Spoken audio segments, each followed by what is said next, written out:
గురుర్దేవో మహేశ్వరః గురుః సాక్షాత్ పరం బ్రహ్మ తస్మై శ్రీ గురవే నమః. దివ్యాత్మ స్వరూపులారా, జగజ్జనని లలితా మహాత్రిపుర దేవత అనుగ్రహంతో, సద్గురుదేవుల యొక్క అనుగ్రహంతో అత్యద్భుతమైనటువంటి గుహ్యమైనటువంటి రహస్యనామ స్తోత్ర భాష్యం వివరణ యథాప్రకారం తెలుసుకున్నాం. ఇంకా కొన్ని యోగ సాధనకి సంబంధించినటువంటి ముఖ్యమైన అంశాలు ఎడెండమ్స్గా ఉన్నాయి. అవి కూడా కవర్ చేస్తే యోగ సాధన పరంగా ఉపయుక్తంగా ఉంటాయి అనేటువంటి భావనతోటి ఈ సెషన్ ఎక్స్టెండ్ చేయడం జరిగింది. రిలేటెడ్ టాపిక్స్ యోగ సాధన అనేటువంటిది సాధారణంగా అందరికీ యోగ సాధన, యోగా అనగానే ఆసనములు అనేటువంటిది స్ఫురిస్తుంది. ఒకానొకళ్ళకి ప్రాణాయామం కూడా స్ఫురించవచ్చు. ఇవన్నీ కూడా పతంజలి అష్టాంగ యోగ విధానం నుంచి యమము, నియమము, ఆసనము, ప్రాణాయామము, ధారణ, ధ్యానము, ప్రత్యాహారము, ధారణ, ధ్యానము, సమాధి స్థితి, ఈ 8 కలిసి అష్టాంగ యోగము. పాతంజలి మహర్షి కంటే కూడా ముందు యోగ విధానం ఉందా లేదా అంటే ఉంది, ఖచ్చితంగా ఉంది. ఆది యోగి ఎవరు అంటే శివుడు, సాక్షాత్ శివుడి నుంచి ఈ యోగ విధానం అంతా కూడా వ్యాప్తి చెందింది. త్రిమూర్తుల్ని గమనిస్తే ఒక్కొక్కళ్ళు ఒక్క ఆసన స్థితిలో కానీ ఒక ముద్రలో కానీ కనిపిస్తారు.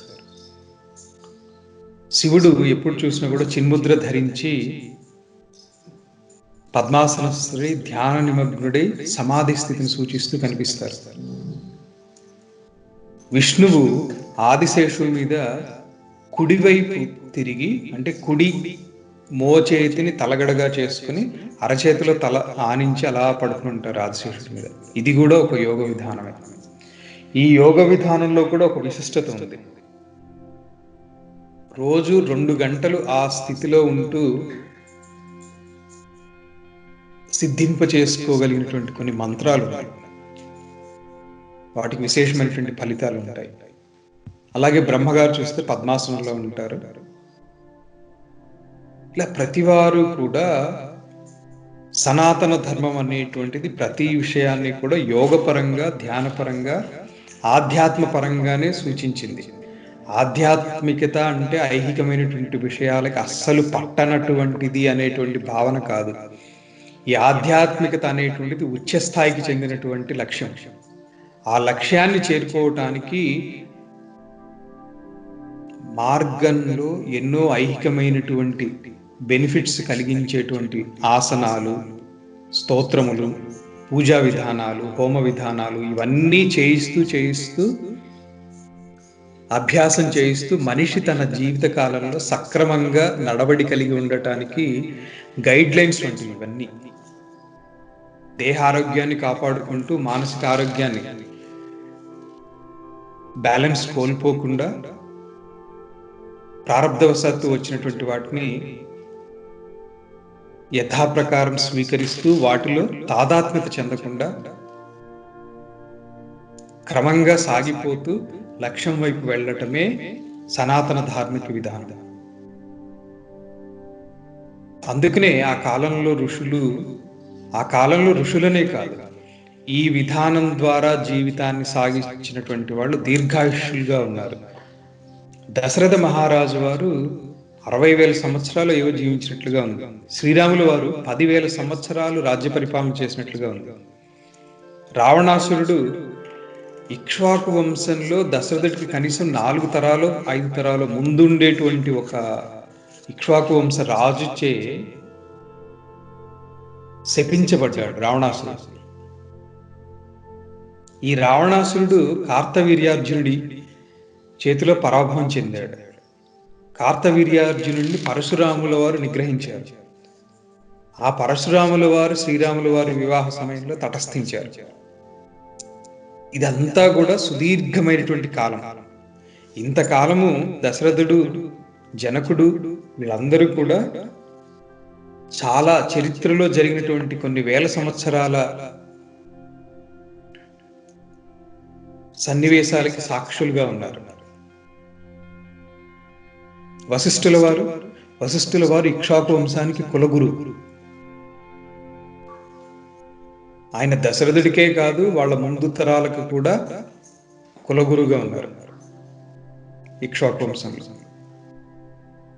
ఇవన్నీ ఎలా సాధ్యమైనవి అంటే ఈ సనాతన ధార్మిక విధానంలో, ఆ జీవన విధానంలో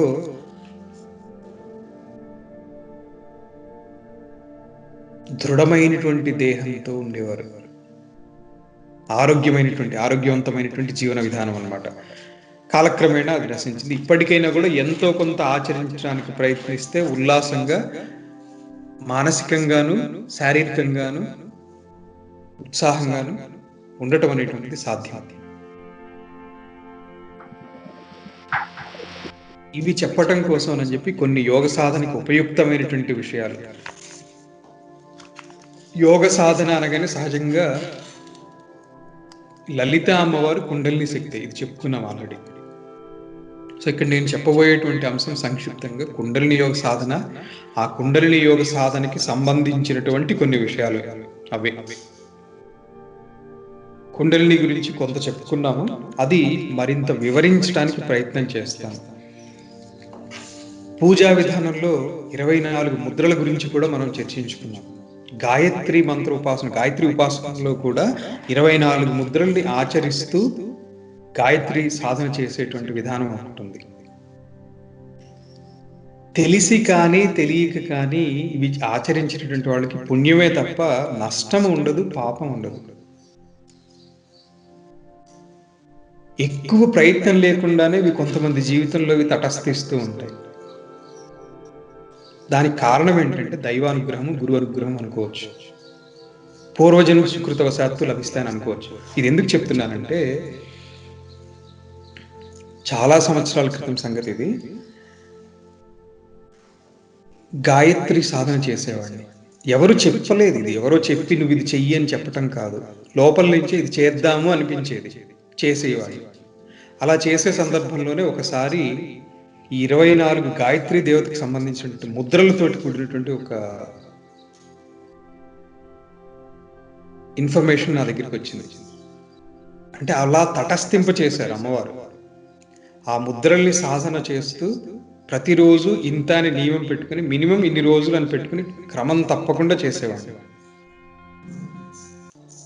అది చేశాము అనే కంటే కూడా పూర్వజన్మల్లో చేసినటువంటి వాసనలు అలా ప్రేరేపించి ఉంటాయి. దానికి అమ్మవారి యొక్క అనుగ్రహం తోడయింది. ఎవరు కూడా అబ్జెక్ట్ చేసేవాడు కాదు. ఆ తర్వాత కొంతకాలానికి కాలక్రమంలో కుండలిని యోగంలోకి రావటం, అంతకంటే కూడా ముందు ఈ పతంజలి యోగంలోనే ఆసనాలు వీటి మీద ఎక్కువగా సాధన చేసేవాడిని. తర్వాత మెల్లమెల్లగా ఈ కుండలిని యోగంలోకి 99లో రావటం జరిగింది.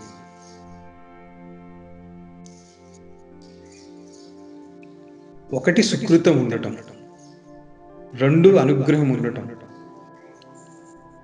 అన్నిటికంటే కూడా మించి ప్రయత్నం ఉన్నటువంటి వాడికి కొంచెం కష్టమైనా కానీ ఇవన్నీ సిద్ధిస్తాయి. పురుష ప్రయత్నం అనేటువంటిది తప్పక చేయవలసినటువంటిది. దైవానుగ్రహం ఉంది, పూర్వజన్మ సుకృతం ఉంది అని ఒక వ్యక్తి కూర్చుంటే అడుగు ముందుకు పడదు. ఈ దైవానుగ్రహము, పూర్వజన్మ సుకృతము ఆ వ్యక్తి అక్కడ ఉన్నటువంటి స్థానంలో పదిలంగా ఉండటానికి ఉపయోగపడుతుంది. కానీ సాధనా మార్గంలో కానీ వ్యావహారిక మార్గంలో అయినా కానీ ముందుకు వెళ్ళాలి అంటే పురుష ప్రయత్నం లేకుండా జరగదు. ఉదాహరణకి ఒక వ్యక్తికి పూర్వజన్మ సుకృతవశాత్తు విద్య వచ్చేది, ఇతనికి ఎఫర్ట్లెస్గా చిన్న ప్రయత్నంతో కావాల్సిన ర్యాంక్ రావటము, లేకపోతే కావాల్సిన సీట్ రావటం అనేది జరుగుతాయి. కానీ సీటు వచ్చినంత మాత్రాన్ని ఇతను చదవకపోతే, ఎగ్జామ్ రాయకపోతే పాస్ అవుతాడు అనేటువంటిది ఏం లేదు. సో అది చదివి ఎగ్జామ్ అటెంప్ట్ చేస్తేనే పాస్ అవుతాడు. పురుష ప్రయత్నం అనేటువంటిది ఎసెన్షియల్. ముందుకు వెళ్ళాలి, ఆ దైవానుగ్రహాన్ని అందిపుచ్చుకోవాలి అని అంటే ఆ పురుష ప్రయత్నంలోనే ఈ యోగ విధానాలు, యోగ సాధనలు వస్తాయి. ఈ యోగ సాధనలు చాలా రకాలు ఉన్నాయి. ఇప్పుడు మనం కుండలిని యోగం అన్నా, కుండలిని శక్తి అన్నా కానీ అమ్మవారిని చెప్పుకున్నాం. అలాగే వేరే మార్గాలు కూడా ఉన్నాయి. క్రియాయోగం అంటారు కొంతమంది, హఠయోగం అన్నారు. చాలా మార్గాలు ఉన్నాయి. ఎన్ని మార్గాలు ఉన్నప్పటికీ కూడా ఈవెన్ వివేకానంద స్వామి కూడా చెప్పినట్లు సర్వేషాం యోగతంత్రాణం ఆధారోహి కుండలిని. ఈ కుండలిని శక్తి జాగృతి కలగకుండా యోగ సాధనలో పురోగతి అనేటువంటిది జరగదు. ఆ కుండలిని శక్తి ఎవరు అంటే లలిత అమ్మవారే. ఇది తెలుసుకున్నాం మనం. వ్యష్టిలోని కుండలిని శక్తి సాక్షాత్ లలితా మహేశ్వరి, లలితా త్రిపుర సుందరి దేవి. ఆమె అనుగ్రహం కోసమే ఈ తపన, ఈ సాధన. లక్ష్యం ఎవరు అంటే అమ్మవారే, చేర్చేది ఎవరు అంటే అమ్మవారే. అటువంటి కుండలిని యోగానికి సంబంధించి హఠయోగం ఉంది. ఈ హఠయోగంలో కొన్ని ముద్రలు ఉన్నాయి కుండలిని జాగృతి కలిగించేటువంటి. అది కూడా అనుభూతిలోకి వస్తుంది. ప్రాణాయామం చేసినా కూడా ప్రాణాయామం అనేటువంటిది హఠయోగం నుంచి భిన్నంగా చెప్తారు కొంతమంది. ఆసనాలు అంతవరకు హఠయోగం కింద తీసుకుని ముద్రలు, ప్రాణాయామం, ముద్రలు ఆసనాలు హఠయోగంలో చెప్పి ప్రాణాయామం విడిగా చెప్పేవారు. ఏదైనా హఠయోగం ద్వారా పూర్తిగా సమాధి స్థితి సిద్ధించిందా అని అంటే పతంజలి యోగ సూత్రాలు గమనిస్తే కొన్ని అద్భుత శక్తులు అవన్నీ వస్తాయి. ఈశ్వర ప్రణిధానము అనేటువంటిది ఒకటి వస్తుంది. అంటే ఈశ్వరునికి సమర్పిత భావనతో ఉండడం.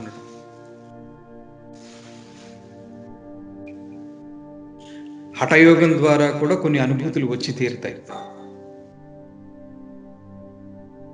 కానీ సాఫ్ట్ అండ్ స్మూత్ మార్గమా అంటే చెప్పలేము. ఇప్పుడు క్రియాయోగం అని తీసుకోండి. క్రియాయోగం అన్నా ఏ యోగం తీసుకున్నా కూడా they are all combination of some mudras and some బంధాస్.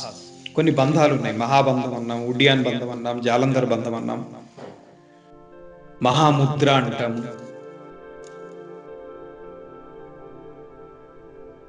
ఇవి చేయటం ద్వారా కుండలిని శక్తి ప్రసారణలో ఉండేటువంటి అవరోధాలు ఏమన్నా ఉంటే అవి మెల్లమెల్లగా తొలగిపోతాయి.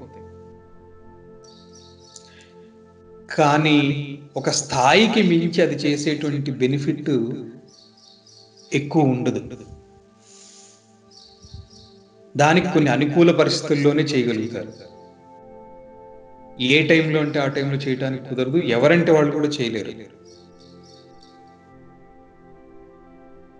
కొన్ని కష్టమైనటువంటి ముద్రలు కానీ ఆసనాలు కానీ అవి శరీర సహకరించినటువంటి వాళ్ళు చేయలేరు. మరి వాళ్ళకి కూడా మార్గం ఏమైనా ఉందా అంటే అందరికీ ఉంది. అంటే వాళ్ళకి మాత్రమే కాదు, ఈ కుండలిని యోగ మార్గంలో ఎఫర్ట్లెస్గా అది చేయవచ్చు.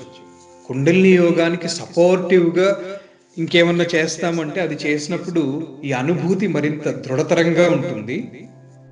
అది లేనంత మాత్రాన్ని ఇది ఉండదు అని కాదు. యోగ సాధన అనేటువంటిది పూర్తిగా యోగాస్ చిత్తవృత్తి నిరోధ. అంటే యోగం అంటేనే చిత్తవృత్తిని నిరోధించడం. అంతేగాని ఆసనాలు వేసాము, ముద్రలు వేసాము, ప్రాణాయామం చేశాము, అయిపోయింది యోగా అని కాదు. అది ఒక అంగం. అది చేయనంత మాత్రాన సమాధి కలగదు అని లేదు. సమాధి స్థితి కలగాలంటే ముఖ్యమైనటువంటిది కుంభక స్థితి. ఈ కుంభక స్థితి అనేటువంటిది మనశ్చాంచల్యం అనేటువంటిది ఉడిగిపోయిన తర్వాత సహజంగా సంభవించేటువంటిది.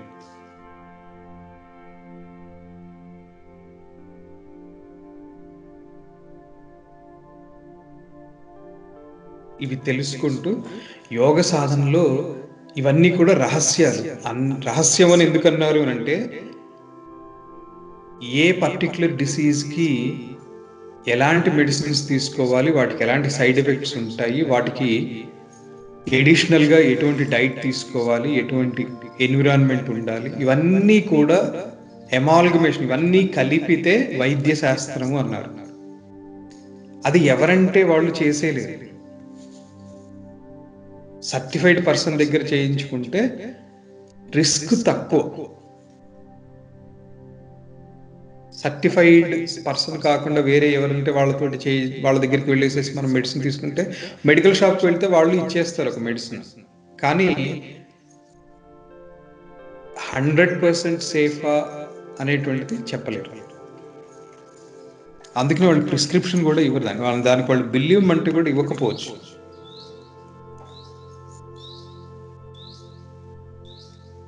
సో ఎవరైతే అనుభవాన్ని పొంది ఈ మార్గంలో ప్రయాణించి ఉంటారో అలాంటి వాళ్ళని ఆశ్రయించండి. మీరు ఏ మార్గం ఎంచుకున్నా పర్వాలేదు. మీరు హఠయోగం అనేటువంటిది ఈ కాలంలో అందరూ చేయగలిగినటువంటిది కాదు. క్రియాయోగం అనేటువంటిది it's again A combination of certain mudras and asanas. కానీ దానికంటే ఇంకా డీప్గా వెళ్ళాలి. శరీరం మీదనే చేస్తూ కూర్చుంటే లోపలికి వెళ్ళేటప్పుడు గుడి చుట్టూతానే తిరుగుతూ కూర్చుంటే లోపలికి వెళ్ళి అమ్మవారి దర్శనం ఎప్పుడు చేసుకుంటారు?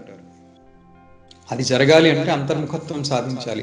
అంతర్ముఖత్వం సాధించాలి అని అంటే సులభమైనటువంటి మార్గం, మా గురువుకు ఇష్టమైనటువంటి మార్గం కుండలిని యోగ మార్గం. కాబట్టి దాని గురించే చెప్తున్నాను. ఎఫర్ట్లెస్గా ఏకాగ్రత ఒక్కటి అవసరం. ఎఫర్ట్లెస్గా దీంతో యోగ సాధన, యోగ పురోగతి జరుగుతుంది. దీనికోసం అని కొన్ని ఉపయుక్తమైనటువంటి విషయాలు చర్చించుదాము అనేటువంటిదే ఈరోజు తపన. మన శరీరంలో 72,000 నాడులు ఉన్నాయి. ఈ 72,000 నాడులు కంటికి కనిపించుతాయా అంటే కంటికి కనిపించవు, సూక్ష్మాతి సూక్ష్మంగా ఉంటాయి. ఒకలాగా చెప్పాలంటే ఇవి ఎనర్జీ ఫ్లో పాత్స్ అన్నమాట.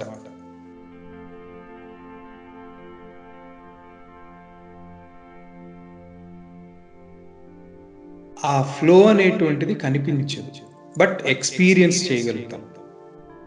సో ఈ 72,000 నాడులు అలాంటివి. ఈ చక్ర స్థానంలో ఏమవుతాయంటే అక్కడ ఒక జంక్షన్ లాంటివి. అక్కడి నుంచి మళ్ళీ సర్క్యులేషన్ అనేటువంటిది వివిధ డైరెక్షన్స్లో దాన్ని మళ్ళీ ప్రసరింపజేస్తుంటుంది. ఉదాహరణకి మెయిన్ ఛానల్ అనేటువంటిది సుషుమ్నా నాడిని తీసుకుంటే, ఈ సుషుమ్నా నాడిని అనుసరించి ఉన్నటువంటి చక్రస్థానాల దగ్గర ఆ ఎనర్జీ అక్కడ డైవర్ట్ అవుతుంది.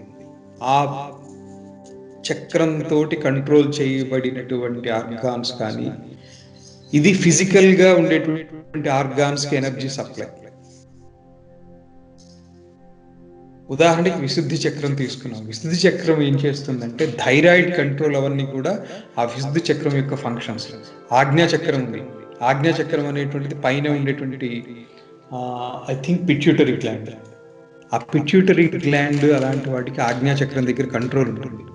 వాటిల్లో ఇంబ్యాలెన్సెస్ ఉంటే ఆ చక్ర స్థానంలో ధ్యానం చేయటం అనేటువంటిది కూడా ఒక పద్ధతి. So it is a combination of anatomy and yogic science.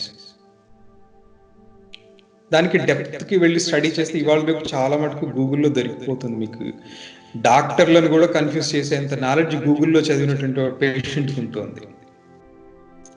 Doctor దగ్గరికి వెళ్ళకముందే వీళ్ళు ఆ డిసీజ్ గురించి పూర్తిగా థరోగా స్టడీ చేసి వెళ్ళిపోయి డాక్టర్ ప్రిస్క్రైబ్ చేస్తుంటే అదేం డాక్టర్ ఇది చేస్తే ఆ సైడ్ ఎఫెక్ట్ వస్తుందేమో అని ముందే వీళ్ళే చెప్పేస్తున్నారు. సో తెలుసుకున్నా తెలుసుకోకపోయినా కూడా సాధన చేయటం అవసరం. మనం ఎంత తెలుసుకున్నాము అనే దానికంటే కూడా ఎంత సాధన చేశాము. The whole philosophy is about practice, practice, practice. అందుకనే ఎవరైనా వచ్చి మమ్మల్ని అడిగినా కూడా దీనికి ఏమైనా సీక్రెట్ ఉంటుందా, ఇది ఉంటుందా ఉంటుంది. ఎస్ ఉంటుంది. There is a secret, there is a shortcut, there is everything, and that is practice. You practice and you will attain it. Practice చేయకుండా టన్స్ ఆఫ్ నాలెడ్జ్ పెట్టుకుంటే లాభం లేదు. An ounce of practice is better than tons of preaching or knowing theoretically. ఈ 72,000 నాడుల్లో చక్షుర్నాడి అని, ఘ్రాణనాడి అని, శ్రోతనాడి అని, ప్రాణనాడి అని, అపాన నాడి అని, ఇలా ఎన్నో ఈ ప్రతి నాడి ద్వారా కూడా ఏం జరుగుతుంది, మనం కన్నుతోటి చూస్తున్నామంటాం. యాక్చువల్గా కన్నుకి లేదు ఆ శక్తి, చూసేటువంటి శక్తి. కన్ను అనేటువంటిది ఒక గేట్ లాంటిది. కన్నుకి చూసే శక్తి ఉంటే మనిషి నిద్రపోయినప్పుడు కళ్ళు తెరుచుకుని నిద్రపోయేవాడు ఉంటాడు. కొంతమంది కోడి నిద్ర అనేది అంటారు. వాడు లేచిన తర్వాత ఏం చూసా, వాడి కళ్ళ ముందు మనం తిరిగినా కూడా వాడికి తెలియదు. కారణం కన్ను చూడటం కాదు, కన్ను చూడటానికి ఉపయోగించేటువంటి ఒక ఇన్స్ట్రుమెంట్. అంటే దాని వెనకాల ఇంకెవరో ఉండి చూసి గ్రహిస్తున్నారు. వాళ్ళు యాక్చువల్గా చూద్దాము అనుకున్నప్పుడు ఈ కన్ను ద్వారా చైతన్యాన్ని ప్రసరింపచేసి ఆ బయట ఉన్నటువంటి దాని ఇమేజ్ని క్యాప్చర్ చేసి ఇంటర్ప్రిట్ చేసి ఇది మనిషి, ఇది వస్తువు, ఇది అది అని చెప్పి లోపల ఇంటర్ప్రిట్ చేసేటువంటి వాడు వేరు. వాళ్ళని చైతన్యము అన్నారు. ఆ చైతన్యం వల్లనే ఈ అనుభూతి కానీ స్పందన కానీ ఇవన్నీ కలుగుతాయి. ముఖ్యమైనటువంటివి 72,000లో 3 నాడులు ఉన్నాయి: ఇడ, పింగళ, సుషుమ్న.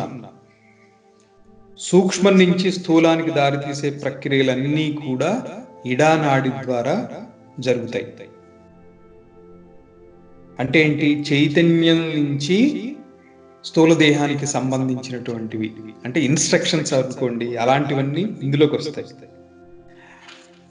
లేదా ఎలక్ట్రానిక్స్ కొంత చదువుకున్నటువంటి వాళ్ళకి this is a 2-way communication. Sending signals is one activity అయితే receiving and interpreting the signals is another activity. Transmitters function అన్నమాట. అంటే ఏంటి? వేవ్స్ ని బయటికి పంపించడం ఒకటి, in terms of response to something. ఎవరైనా పంపించినటువంటి దాన్ని రిసీవ్ చేసుకోవడం, క్యాప్చర్ చేయడం ఒకటి. సో ఇడా ద్వారా ఏం జరుగుతుందంటే ఈ సెండింగ్ అవుట్ అనేటువంటి జరుగుతుంది, అంటే సిగ్నలింగ్ అవుట్ జరుగుతుంది. ఈ ఇడా నాడి చంద్ర సంబంధమైనటువంటిది.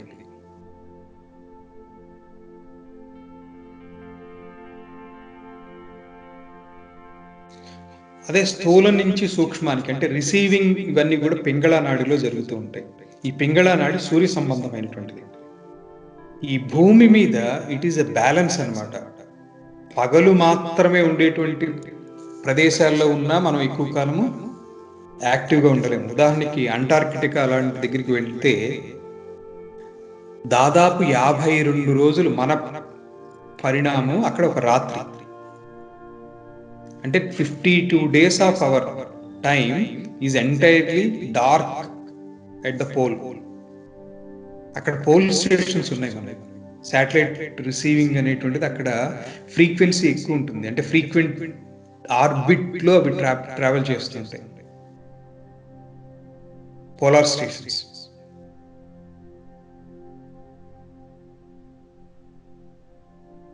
సో మనము భూమధ్య రేఖ దగ్గరగా ఉన్నాం. ఇక్కడ ఏంటంటే balance, equal days and nights ఉంటాయి మనకి. That is a very good aspect. అందుకనే మనకి ఒకలాగా చెప్పాలి అని అంటే వెస్ట్రన్ కంట్రీస్లో కంటే బెటర్ ఎన్విరాన్మెంట్ ఉంది. మనం పొల్యూషన్ తోటి, మన ఇంప్రాపర్ వే ఆఫ్ లివింగ్ తోటి చెడగొట్టుకుంటున్నామేమో కానీ, సో ఇక్కడ ఈక్వల్గా ఉంటాయి డేస్ అండ్ నైట్స్. దాంతో కావాల్సినంత రెస్ట్ ఉంటుంది, యాక్టివిటీ ఉంటుంది.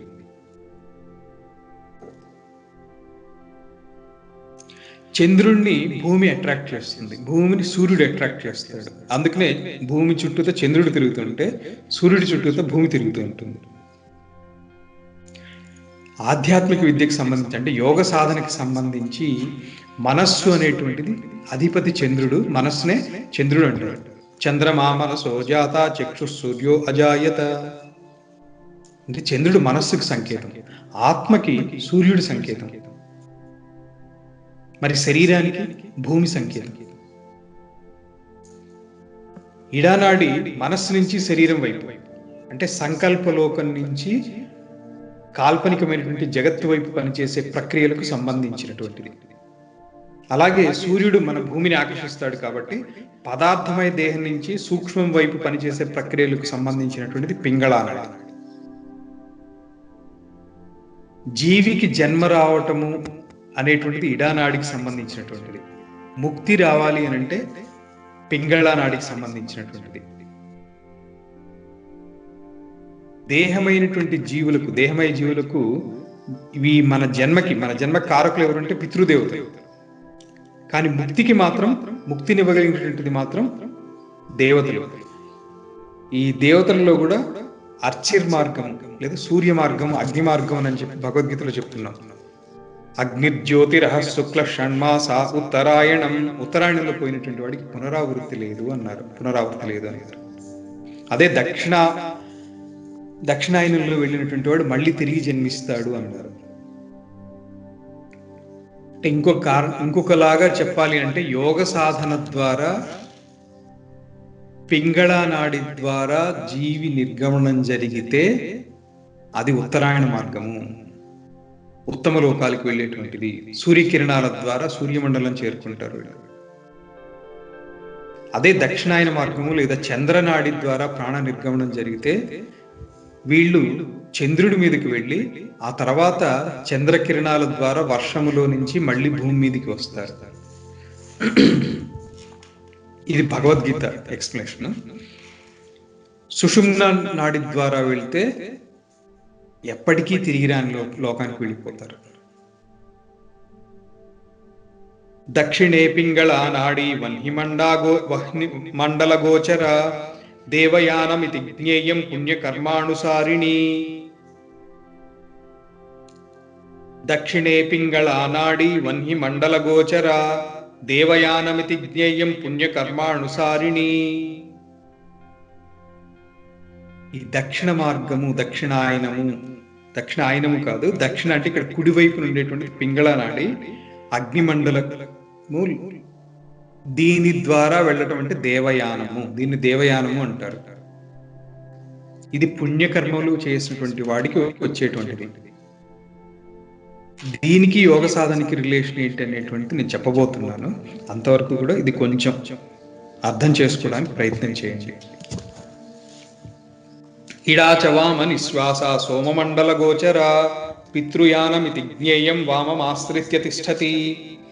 ఇడానాడి అనేటువంటిది పితృయానానికి సంబంధించినటువంటిది, పింగళానాడి దేవయానానికి సంబంధించినటువంటిది.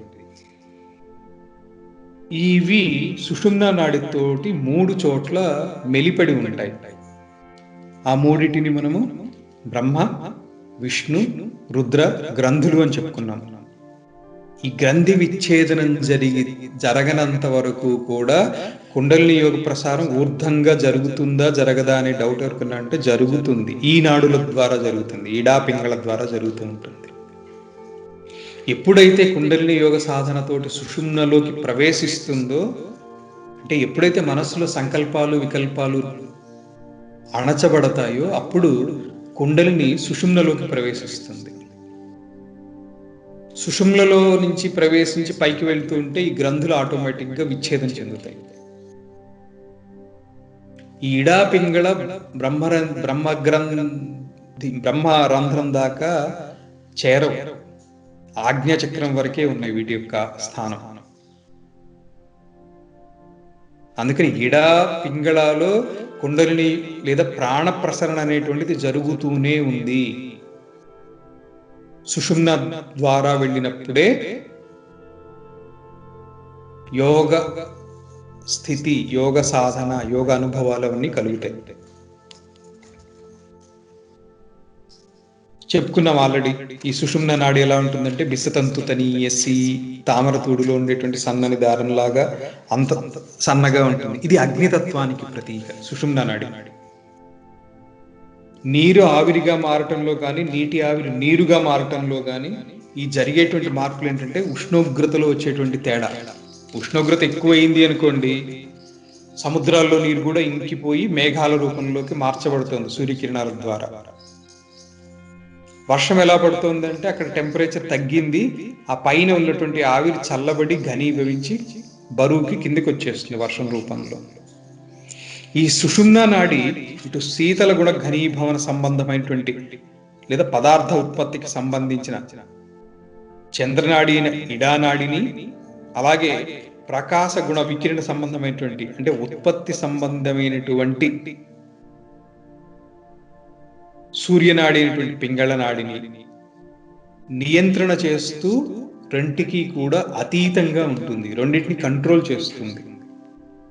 ఈ సుషుమ్న నాడి మార్గాన్ని అనుసరించి సాధకుడిలో కుండలిని శక్తి మూలాధారం నుంచి సహస్రారం దాకా ఊర్ధ్వ మార్గంలో ఉత్తేజితం అవుతుంది. ఎప్పుడంటే యోగ సాధన ద్వారా. ఈ 3 నాడుల్నే వరుసగా మనము ఇడా పింగళ సుషుమ్న, వీటిని 3ని మనము గంగా, యమున, సరస్వతి అని చెప్పుకోవచ్చు. యమునాదేవి ఎవరండి? యమునాదేవి ఎవరో కాదు, సాక్షాత్తు యముడికి చెల్లెలు ఈవిడ, యమునాదేవి. యమధర్మరాజు ఎవరండి మరి? యమధర్మరాజు సూర్యుడి యొక్క పుత్రుడు. అంటే యమునాదేవి సూర్యుడి యొక్క కూతురే. ఈ పింగళ నాడిని యమునతో పోల్చారు. ఎందుకని అని అంటే, ఆకాశం నుంచి భూమి వైపు దారితీసినటువంటి గంగా మార్గాన్ని, అంటే అధో మార్గాన్ని సూచించేది కాబట్టి ఇడానాడిని గంగా నదితో పోలుస్తారు.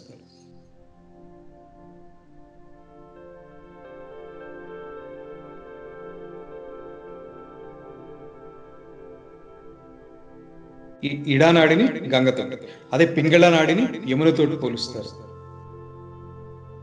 నిశ్వాసం అనేటువంటిది ఇడానాడికి, ఉచ్ఛ్వాసం అనేటువంటిది పింగళ నాడికి.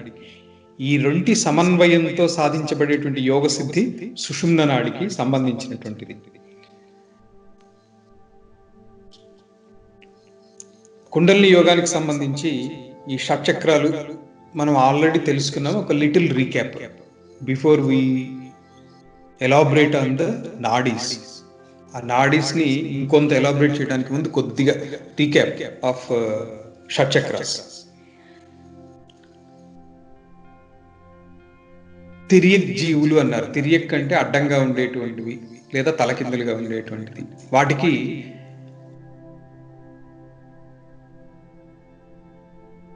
హారిజాంటల్ గా ఉంటుంది వెన్నెముక. మరి మానవుడికి వర్టెబ్రా అంటే వర్టికల్ గా ఉంటుంది. అందుకని మానవుడిని ఊర్ధ్వజీవి అనొచ్చు. ఈ వెన్నెముకని అనుసరించే ఈ 3 నాడులు ఉన్నాయి: ఇడ, పింగళ, సుషుమ్న. ఈ సుషుమ్నని అనుసరించి పైకి పోయేటువంటి మార్గంలో 6 చక్రాలు ఉన్నాయి. సుషుమ్నని అనుసరించి 6 అన్నారు. అంటే ఈ 6 దాటిన తర్వాత ఇంకా ఉన్నాయి. అది సహస్రారము గాని, బ్రహ్మరంధ్రం గాని, ద్వాదశాంతం, ఇవన్నీ చెప్పాను కదా, అవన్నీ అక్కడ వస్తాయి. ఈ షట్చక్రాలు ఫిజికల్ గా కనిపిస్తాయంటే, ఒక మనిషిని కోసి చూస్తే మీకు ఇవన్నీ కనిపించవు. బట్ సుషుమ్నాని అనుసరించి ఉన్నాయి. మైక్రోస్కోపిక్ లెవెల్లో కూడా కనపడవు. ఈ చక్రాలు మూలాధారము, స్వాధిష్టానము, మణిపూరకము, అనాహతము, విశుద్ధి, ఆజ్ఞ. ఇది కాకుండా బ్రహ్మరంధ్రం అంటే శిరస్సు పైభాగాన మానవ ప్రజ్ఞకు అతీతంగా ఉండేటువంటిది సహస్రార చక్రం. సందర్భాన్ని బట్టి ఈ చక్రాలు, పద్మాలు 2 నామెన్క్లేచర్ డిఫరెన్స్ అంతే. మూలాధారం అనేటువంటిది యాక్చువల్ లొకేషన్ తెలుసుకోవడానికి ప్రయత్నం చేయండి. బ్యాక్ బోన్ యొక్క కింది భాగం ఎక్కడైతే ఎస్ లాగా వంగి ఉంటుందో దాని నుంచి ఒక 2 ఇంచెస్ లోపల వైపు, అంటే టువర్డ్స్ ది యానస్, ఒక 2 ఇంచెస్ లోపల చూస్తే ఒక సాఫ్ట్ టిష్యూ లాగా ఉంటుంది. అక్కడ ఎడమకాలి మడమని, హఠయోగంలో పద్ధతి చెప్తున్నాను, హఠయోగంలో ఏం చేస్తారంటే ఎడమకాల మడవని కరెక్ట్గా అక్కడ నొక్కి ఉంచేటట్లుగా పెట్టి దాని మీద కుడికాల మడవని పెట్టుకుని ధ్యానం చేయమని చెప్తారు. దీని ద్వారా ఏం జరుగుతుందంటే కుండలిని యాక్టివేషన్ జరుగుతుంది. ఆ ప్రెషర్, ఆ ఒత్తిడికి. సో కరెక్ట్ లొకేషన్ ఎక్కడ అంటే ఆ మూలాధార చక్రం లొకేషన్. అది బ్యాక్ బోన్ కింది భాగం నుంచి రెక్టమ్ కి మధ్యలో ఉండేటువంటి భాగం. నొక్కితే మెత్తగా ఉంటుంది, తగులుతుంది. సో దట్ ఈజ్ మూలాధార స్థానం. దీన్ని బేస్ సెంటర్ అని కూడా అంటాం. తల నుంచి పాదాల వరకు ఉండే మానవ శరీరాన్ని 27 నక్షత్రాలతో న్యాసం చేస్తే వెన్నెముక కింది కొస వద్ద మూలా నక్షత్రం వస్తుంది. అందుకని మూలా అని కూడా అంటారు. మూలాధారం అని రావటంలో అదొక అర్థం. ఘన పదార్థాన్ని, అంటే మన శరీరంలో ఘన పదార్థం అంటే పంచభూతాల్లో ఒకటైనటువంటి పృథ్వీతత్వాన్ని నియంత్రణ చేసేటువంటి, ఇక్కడ కంట్రోల్ చేస్తుంది. అందుకనే దీనికి పృథ్వీతత్వము అన్నారు మూలాధార చక్రానికి. ఇక్కడ 4 దళాలు ఉన్నటువంటి పద్మము అనేటువంటిది ఉంది, మూలాధార పద్మము. ఈ 4 దళాల మీద సంస్కృత లిపిలో నుంచి వా శ ష స, తెలుగులో చూసుకున్నా కూడా ఈ వా శ ష స ఇవే ఈ 4 అక్షరాలకు బీజాలను సూచిస్తాయి. ఈ చక్ర అధిష్టాన దేవత పేరు సిద్ధ విద్య. ఈ సిద్ధ విద్యా దేవత 5 ముఖాలు కలిగి ఉంటారు. పసుపు పచ్చని రంగులో సాకిణీ శక్తి రూపంలో ఉండి సప్తధాతువుల్లోని అస్థి అంటే ఎముక ధాతువుకి అధిదేవత. వ్యాహృతి ఓం భూ. బోన్స్ రిలేటెడ్ ప్రాబ్లమ్స్ ఉన్నటువంటి వాళ్ళు మూలాధారం మీద ధ్యానం చేస్తే బోన్స్ రిలేటెడ్ ఇష్యూస్ అంటే మెత్తగా ఉండేటువంటి బోన్స్, కాల్షియం తగ్గిపోయినటువంటి బోన్స్, ఊరుకూరుకుని పడి విరుగుతూ ఉంటాయి బోన్స్, వీళ్ళందరూ ఈ చక్రస్థానం మీద ధ్యానం చేస్తే చాలా ఉపయుక్తంగా ఉంటుంది. దానికంటే ఒక 4 అంగుళాలు పైకి తీసుకువెళ్తే స్వాధిష్టాన చక్రం ఉంటుంది. దీన్ని స్ప్లీన్ సెంటర్ అంటారు. దీని మెయిన్ యాక్టివిటీ ఏంటంటే శీతోష్ణాలని కంట్రోల్ చేస్తుంది. శీతము అంటే కోల్డ్నెస్, ఉష్ణం. కోల్డ్నెస్ నిన్ను అంటే బాడీ టెంపరేచర్స్ నియంత్రించేసేటువంటిది ఇక్కడ ఉంటుందండి యాక్టివిటీ. ఇది అగ్నితత్వాన్ని సూచిస్తుంది. ఒకలాగా గమనిస్తే మీ పొట్ట మీద మీరు చేయి పెట్టుకుని చూస్తే ఈ స్వాధిష్టాన స్థానం దగ్గర వేడిగా తగులుతుంది, వామ్గా ఉంటుంది. అంతేకాదు ఇక్కడ జలతత్వం, ఈ వామ్నెస్ అనేటువంటిది మనిషి జలతత్వం అంటే యూరినేట్ చేస్తాం. ఆ యూరినేట్ చేసినప్పుడు యూరినేషన్ కూడా ఆ వామ్నెస్ అనేటువంటిది ఉంటుంది. అగ్నితత్వానికి సంబంధించిన, జలతత్వానికి సంబంధించినటువంటిది. పంచభూతాల్లోని స్వాధిష్టానం అనేటువంటిది జలతత్వాన్ని నియంత్రిస్తుంది. ఇంకొకటి ఏంటంటే ఈ జలతత్వం అనేటువంటిది ఇంకొక దానికి సూచన ఏంటంటే రీక్రియేషన్కి సంబంధించినటువంటి మెయిన్వి ఇక్కడే ఉంటాయి.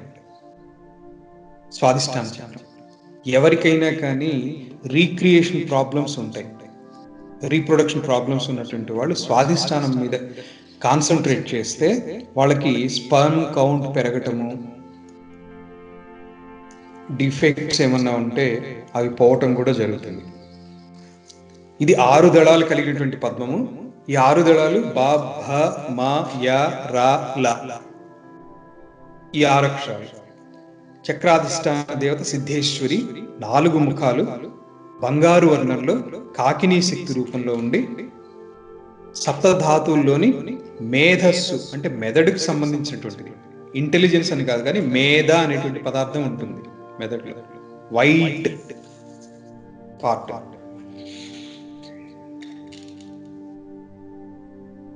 ఆ పార్ట్ని స్వాధిష్టానంలో నుంచి కంట్రోల్ చేస్తూ ఉంటుంది. వ్యాహృతి ఓం భూ, ఓం భువ వ్యాహృతి. ఇది కరెక్ట్గా మూలాధారం నుంచి 4 అంగుళాలు పైకి ఉంది. అలాగే ఇంకొకలాగా చెప్పాలి అంటే ఎక్కడైతే జెనిటల్ ఆర్గాన్ కనెక్ట్ అయ్యి ఉందో ఆ ప్లేసే స్వాధిష్టానం. అక్కడ కూడా నొక్కి చూడండి, మీకు తగులుతుంది. పైన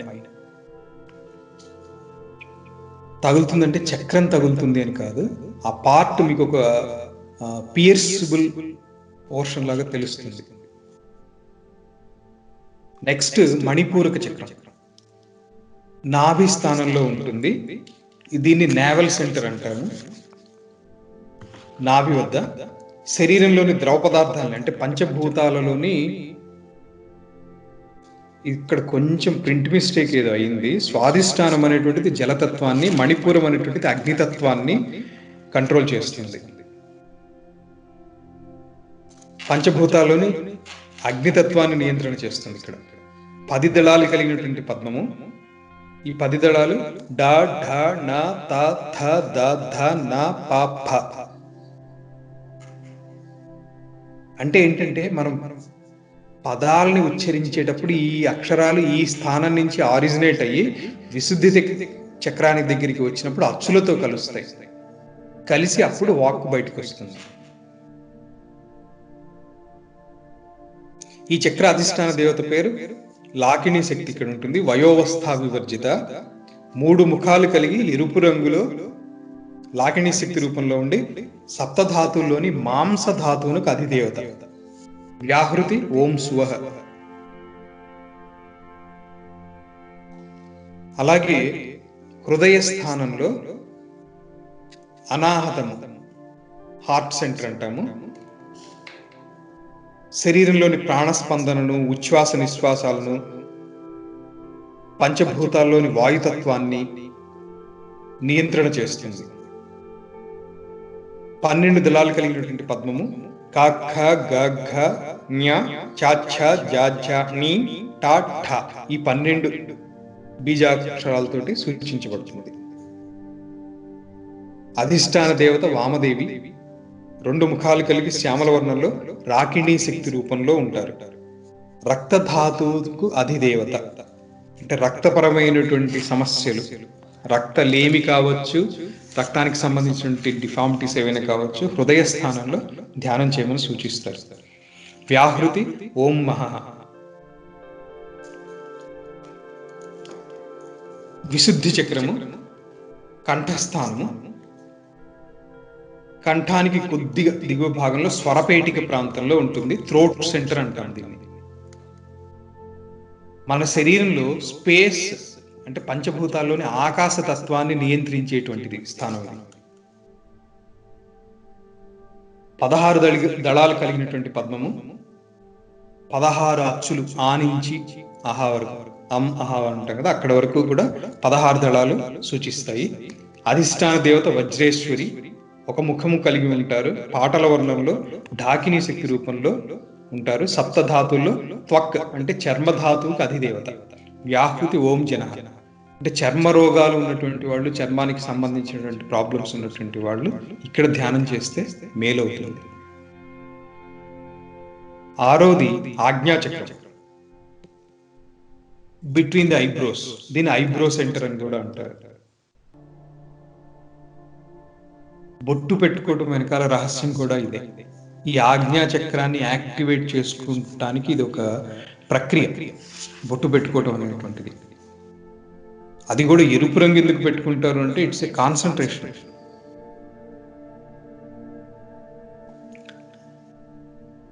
ఎన్నో అర్థాలు ఉంటాయి వీటి వెనకాల. సైంటిఫిక్ రీజనింగ్ ఉందా అంటే ఉంది. మనం ఈరోజు అన్నీ ఎక్స్ప్లెయిన్ చేయలేకపోతున్నామేమో కానీ బట్ రీజనింగ్ అనేటువంటిది ఖచ్చితంగా ఉంది. సమ్డే వీటి రీజనింగ్ అనేది బయటపడుతుంది. వివేకానంద స్వామి ఒక మాట అన్నారు, సైన్స్ ఎంతెంత డెవలప్ అవుతూ ఉంటే అంతకి మన సనాతన ధర్మానికి జస్టిఫికేషన్స్ దొరుకుతాయి. Science is going to support the spirituality our Sanatana Dharma only అని చెప్పారు. ఇది దాదాపు 150 సంవత్సరాల క్రితం చెప్పారు. ఈరోజు ఇంచుమించు అవన్నీ కూడా అన్ఫార్చునేట్లీ మన ఇండియాలో ఒప్పుకోవటం లేదేమో కానీ విదేశాల్లో they came to a reasonable understanding level and they are saying yes, this is useful.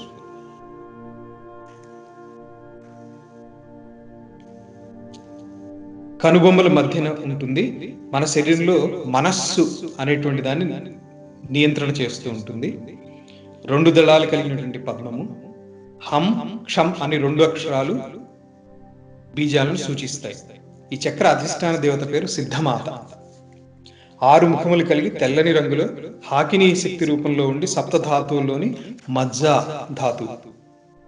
మజ్జ అంటే ఎముక లోపల ఉండేటువంటిది. వ్యాహృతి ఓం తపః.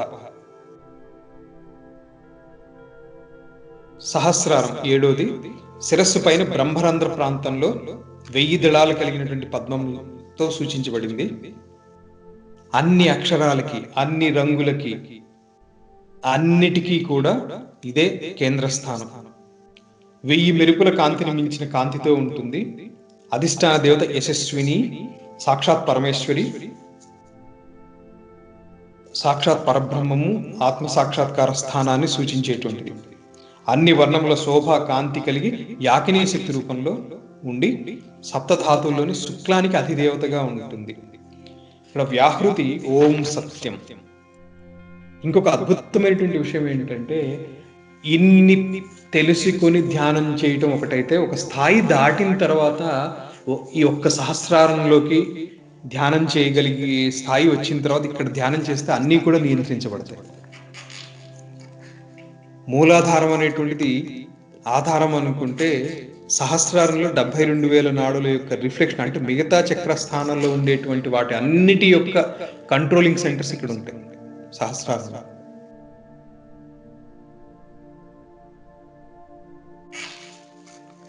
ఇంతవరకు చెప్పి నాడుల గురించి వివరించకపోతే అసంపూర్తిగా ఉంటుంది. ఈరోజు టాపిక్ మనకి మెయిన్గా నాడీ మండలం గురించి, ఆ నాడుల గురించి ఏం తెలుసుకోవాలో చెప్పటమే ముఖ్యం. కాబట్టి ఈ నాడుల గురించి ఎందుకు తెలుసుకోవాలి? మనం రోజు నిద్రలేస్తూనే 4 గంటల నుంచి 6 గంటల వరకు ఈ నాడుల్ని అబ్జర్వ్ చేయాలి. ఇది కూడా ఒక యోగ సాధనలో భాగం. అలా అని చెప్పి 2 గంటలు ఆ నాడి మీద కాన్సన్ట్రేట్ చేయక్కర్లేదు, అది టెక్నిక్ నేను చెప్తాను. మనస్సు అనేటువంటిది సంకల్ప రూపంలో ఉంటుంది. సంకల్పాలే మనస్సు, సంకల్ప రూప అవస్థ. మరి బుద్ధి అనేటువంటిది నిశ్చయ అవస్థ. ఈ రెండిటిని ఏకతను తెలిపి సూక్ష్మ శరీరం 16 తత్వాలు కలిగింది అంటారు. సూక్ష్మ శరీరం అంటే ఈ సూక్ష్మ శరీరమే లింగ శరీరం అని కూడా అంటారు. ఇవాళ కొంతమంది యాస్ట్రల్ ట్రావెల్ ఇలాంటివి అంటుంటాం కదా, అక్కడ యాస్ట్రల్ ట్రావెల్ చేసేటువంటిది ఏంటంటే ఇదే, ఈ సూక్ష్మ శరీరమే. మనం ఇక్కడ కూర్చొని ఎక్కడో చంద్రుడి మీద ఏదో ఊహించుతూ ఉంటాం, అంటే మనం సూక్ష్మ శరీరంతో యాస్ట్రల్ ట్రావెల్ చేసినట్టే. కాకపోతే ఒక డిఫరెన్స్ ఏంటంటే ద డిగ్రీ ఆఫ్ కాన్సన్ట్రేషన్ తోటి డెప్త్ ఆఫ్ నాలెడ్జ్ అనేటువంటిది వేరియేషన్ వస్తుంది. ఈ సూక్ష్మ శరీరమే లింగ శరీరం. స్థూల దేహం అనేది ఉంది, బయట కనిపిస్తూ ఉంటుంది. ఇందులో 25 తత్వాలు ఉంటాయి. పంచతన్మాత్రలు, పంచ మహాభూతాలు, పంచ జ్ఞానేంద్రియాలు, పంచ కర్మేంద్రియాలు, మనస్సు, బుద్ధి, చిత్తము, అహంకారము ప్లస్ జీవుడు, వీళ్ళన్నీ కలిస్తే 25. కొంతమంది మనస్సు బుద్ధి కలిపేసేస్తారు కాబట్టి అక్కడ 24 తత్వాలే ఉంటాయి. అందుకని చతుర్వింశతి తత్వైక్య రూపాయ నమః అని కూడా అంటారు అమ్మవారిని. లేదా జీవుణ్ణి పరమాత్మలో అభిన్నుడు అని చెప్పి ఆ ఒకటిని తీసేసి పరమాత్మలో కలిపేసేసి మిగతా మాత్రమే 24 తత్వాలు అంటారు. అలా చూసినా కూడా అమ్మవారు చతుర్వింశతి తత్వైక్య రూపాయ నమః. ఇవన్నీ కూడా సూక్ష్మ శరీరాన్ని అనుసరించేది. ఇందాక చెప్పినటువంటి తత్వాలు 16 అన్నాం కదా, 16 లేదా 17. మనస్సు బుద్ధి ఒకటంటే 16, మనస్సు బుద్ధి విడిగా లెక్క పెడితే 17. ఇవన్నీ కూడా సూక్ష్మ శరీర తత్వాలు. అవి ఏంటి ఆ సూక్ష్మ శరీర తత్వాలు?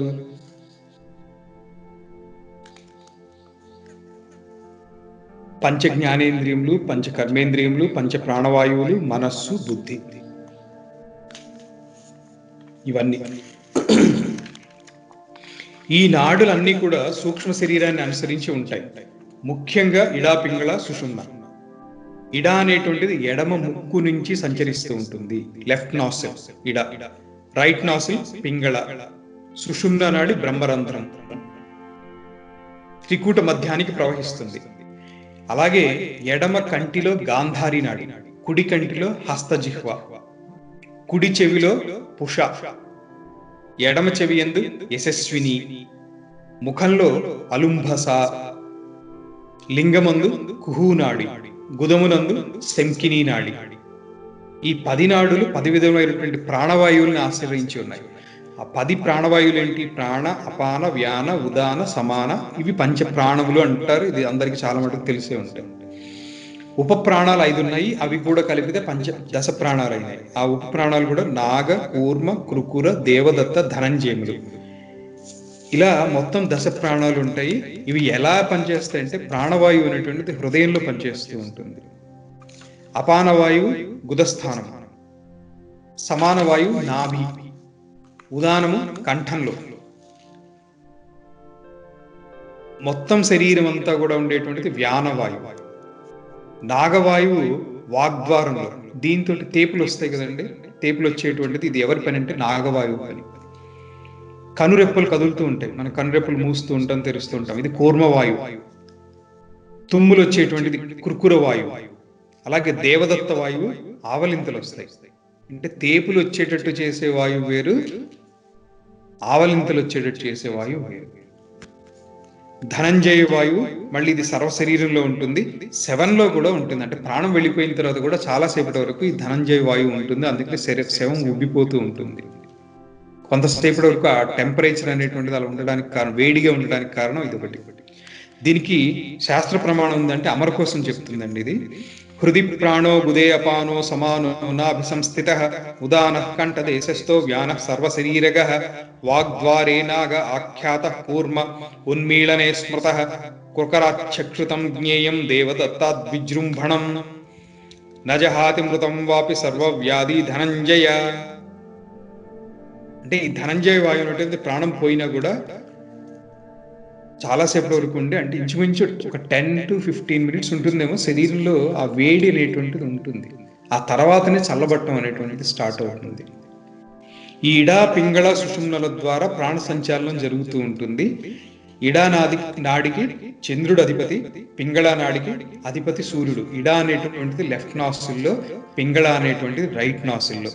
అలాగే సుషుమ్న నాడి అనేటువంటిది మూలాధారం నుంచి బ్రహ్మరంధ్రం వరకు డైరెక్ట్ కనెక్టివిటీ. అలాగే ఇంకా చెప్పాలంటే ఇడా అనేటువంటిది రైట్ టెస్టికిల్ నుంచి స్టార్ట్ అయ్యి, పింగళ నాడి అనేటువంటిది లెఫ్ట్ టెస్టికిల్ నుంచి స్టార్ట్ అవుతుంది, రైట్ నాసిల్లో ఎండ్ అవుతుంది పింగళ. ఇడా నాడి ఏమో ఇడా నాడి రైట్ సైడ్ స్టార్ట్ అయ్యి లెఫ్ట్ నాసిల్లో ఎండ్ అవుతుంది. 3 చోట్ల ముడివేయబడ్డాయి, వాటిని గ్రంథులు అన్నాము. బ్రహ్మ, విష్ణు, రుద్ర గ్రంథులు. ఇది ఇంతవరకు నాడిలకు సంబంధించినటువంటి సంక్షిప్త జ్ఞానం. ఇది తెలుసుకున్నాం. అయితే ఫలితం ఏంటంటే నా యోగ సాధనకి ఏ విధంగా ఇది ఉపయోగపడుతుంది, ఇది ఇంపార్టెంట్. అది చెప్పడం కోసమే ఈరోజు సెషన్ కూడా నా ఉద్దేశం. దీన్ని స్వర సాధన అంటారు. స్వర సాధన అంటే ఏ సమయంలో ఏ నాడి ద్వారా ప్రసరణ జరగాలి. To put it very simple, ఏ నాసిల్లో నుంచి ఏ టైంలో వాయు ప్రసరణ జరుగుతూ ఉండాలి, అది తెలుసుకుంటే చాలా బెనిఫిట్ ఉంటుంది. అది చెప్తాను. స్వర సాధన నిరంతరం చేసేవాడు మహాయోగి. ఇతను భూత భవిష్యత్ వర్తమానాలను సైతం తెలుసుకోగలడు. కాల గమనాన్ని ఎరగడం వలన అతను కాలాన్ని జయించిన వాడు అవుతాడు. సూర్యనాడి, పింగళ నాడి. ఈ సూర్యనాడిని పింగళ నాడి అన్నాము. ఇది రైట్ నాసిల్ నుంచి ఉంటుంది. స్టార్ట్ అయింది ఎక్కడ అంటే లెఫ్ట్ సైడ్ స్టార్ట్ అయింది, మూలాధారం దగ్గర, బాటమ్ ఆఫ్ ది స్పైన్ దగ్గర లెఫ్ట్ సైడ్ స్టార్ట్ అయ్యి రైట్ నాసిల్లో ఎండ్ అయింది సూర్యనాడి. చంద్రనాడి లేదా ఇడా నాడి లెఫ్ట్ నాసిల్లో ఎండ్ అవుతుంది, రైట్ సైడ్ ఆఫ్ ది మూలాధార చక్ర ఉంటుంది, bottom of the back bone లో. సుషుమ్న నాడి through the back bone from మూలాధార చక్ర టు బ్రహ్మరంధ్ర. వీటినే గంగా, యమున, సరస్వతి. ఏ రోజున ఏ స్వరం ఉంటే మన దైనందిన జీవితంలో ఎలా ఉండాలి, అలా ఉండకపోతే ఏం నష్టం, అది తెలుసుకోండి. ఫస్ట్ ఇది ఈ నాడి నాకు ఇప్పుడు ఇప్పుడు ఏ నాడి ద్వారా నాకు ప్రాణ ప్రసరణ ఉంది చూసుకోదలుచుకుంటే రైట్ నాసిల్ మూసేసి ఒకసారి ఇలా అబ్జర్వ్ చేయండి, లేదా లెఫ్ట్ నాసిల్ దగ్గర ఇలా వేలు పెట్టుకుని చూడండి, అలాగే రైట్ నాసిల్ దగ్గర వేలు పెట్టుకుని చూడండి. రెండింటిలోనూ ఈక్వల్ గా వాయు ప్రసరణ లేదు అనేటువంటిది first thing that you have to understand. ఆ ఎక్స్పీరియన్స్ కలుగుతుంది. You will practically observe this. You have to observe this. మీకు ఇప్పుడు ఈ టైంలో ఏ నాడి ద్వారా వాయు ప్రసరణ జరుగుతుంది అది తెలుసుకోవాలంటే ఇక్కడ లేదు, ఇంకొక మార్గం ఉంది. చాలా మందికి ఒక నాసిల్ పని చేయనట్టుగా, దిబ్బెడ వేసినట్టుగా ఒక ఫీలింగ్ ఉంటుంది. జలుబు చేసినప్పుడు ఇలాంటివి అందరికీ అనుభూతిలోకి వచ్చింది. ఇక్కడ ఎవరు చిన్నపిల్లలు లేరు కాబట్టి ఇప్పుడు నేను చెప్పే విషయాలు చాలా మందికి ఈ అనుభవం వచ్చేసి ఉంటుంది. ఒకనొకరికి ఆల్రెడీ సైనస్ అనేటువంటివి కూడా ఉన్నా కూడా నేను ఆశ్చర్యపోను. సో ఆ నాసిల్ పనిచేయటం లేదు అనేటువంటి భావన వస్తుంది. ఆ టైంలో వేరే నాసిల్ ద్వారా వాయు ప్రసరణ ఉంటే వీడికి అంత పెద్దగా ప్రాబ్లం తెలియదు. ఆ నాసిల్లోంచి వాయు ప్రసరణ ఉండకుండా ఈ దిబ్బెడ వేసిన దాంట్లో నుంచి వేయడానికి ప్రయత్నం చేసినప్పుడు హెడేక్ వస్తుంది. దీన్ని ఎలా కంట్రోల్ చేయాలి అంటే దీనికి కొన్ని టెక్నిక్స్ ఉన్నాయి. ఫస్ట్, ఏ రోజున ఏది ఉండాలో చూడండి. సండే మార్నింగ్ అంటే మార్నింగ్ 4 నుంచి 6 వరకు. నేను ఆ టైంలో పడుకున్నానండి, నాకేం తెలియదు అంటే మిమ్మల్ని నేనేం హెల్ప్ చేయను. యోగ సాధనకి బెస్ట్ టైం ఇది ఎందుకు చెప్పారు అనేటువంటిది దీనికి డైరెక్ట్ రిలేషన్ ఉంది. ఆ టైంలో మీకు ఈ నాడిలో వాయు ప్రసరణ లేకపోతే ఒక నష్టం ఉంటుంది. అది తెలుసుకుంటే మీరు ఆ నష్టాన్ని నివారించుకోగలుగుతారు. తెలుసుకోకపోతే may God is bless you. అంతకంటే నేనేం చెప్పలేను. ఆదివారం నేను చెప్పేటువంటిది మార్నింగ్ అవర్స్ 4 to 6. సూర్యస్వరం అంటే రైట్ నాసిల్. మండే లెఫ్ట్ చంద్రస్వరం. మంగళవారం సూర్య రైట్. బుధవారం చంద్ర లెఫ్ట్. గురువారం శుక్లపక్షము అయితే చంద్రస్వరం, బహుళపక్షం అయితే సూర్యస్వరం. పంచాంగం ఎందుకు తెలుసుకోవాలి అనేటువంటిది ఇప్పుడు కొంత అర్థమై ఉంటుంది. శుక్రవారం చంద్రనాడి, శనివారం సూర్యనాడి అంటే రైట్ నాసిల్. శనివారం రాత్రికి చంద్రనాడిలోకి వచ్చేసేయాలి. మళ్ళీ ఎలా రావాలండి? ఎలా రావాలో అది నేను చెప్తా. దాన్ని మార్చచ్చు. దీన్ని నాడి చేంజ్ చేసేటువంటి టెక్నిక్స్ కొన్ని ఉంటాయి. ఇవి యోగ సాధన రహస్యాలు. ఫోన్లో అంత వివరంగా చెప్పడానికి సాధ్యం కాకపోవచ్చు. ఫోన్లో అర్థమయ్యేంత వరకు నేను 1-2 టెక్నిక్స్ చెప్తాను.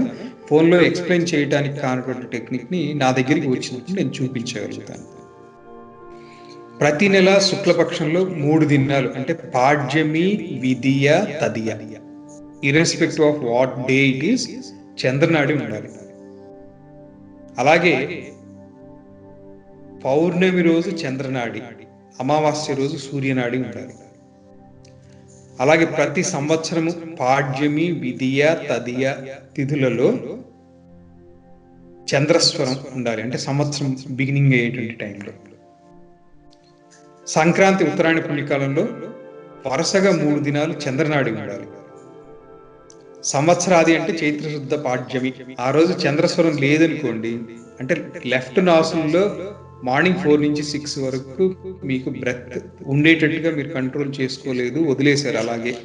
ఆ టైంలో అది అవ్వలేదు, లెఫ్ట్ నాసిల్ అవ్వటం లేదనుకోండి, అప్పుడు ఏమవుతుందంటే ఇది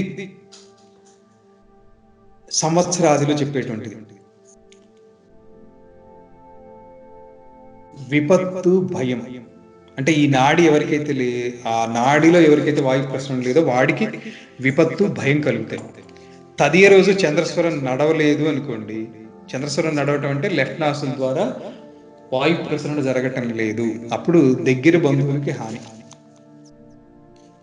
ఆదివారం సూర్యస్వరం అంటే రైట్ నాసిల్లో లేకపోతే మనస్తాపము, భయము, అపకీర్తి, ధన వ్యయము, వ్యాధి.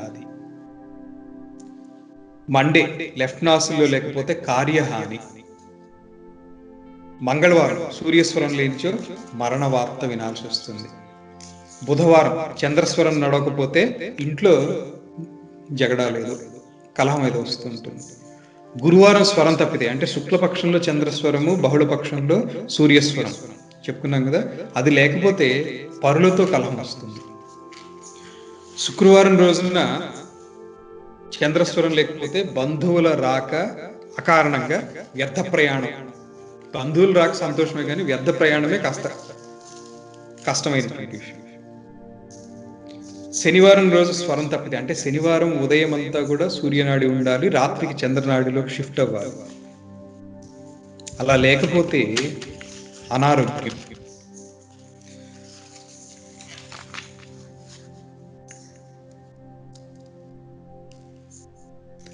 అలాగే ఆ రోజున ఏ తిథి ఉంటే అటువంటి స్పెసిఫిక్ నష్టం ఉంటుంది.